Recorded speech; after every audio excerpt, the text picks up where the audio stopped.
তো ভগবান, তাই না? তার কি প্রয়োজন ছিল আমাদের মতো কলিহত জীবের জন্য নিজে এসে হরিনাম করবে, নিজের নয়ন বাণী পরিশোধ করবে আর ভক্তদেরকে বলবে, ওরে কলিহত জীব, তোরাও একবার হরিনাম করে দেখ, তোরাও একবার নয়ন বাণী পরিশোধ করে দেখ, এই নামে কত সুধা আছে। কেন করেছে গো? কেননা শাস্ত্রে বলছে নিজে আচরিয়া ধর্ম জীবের শেখায়, আর নিজে আচরণ না জানলে বাবা জীবকে শেখানো না যায়।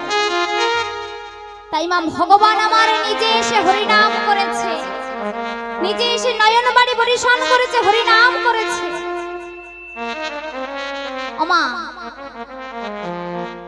হরিনাম করলে সকলের আনন্দ হয় তো?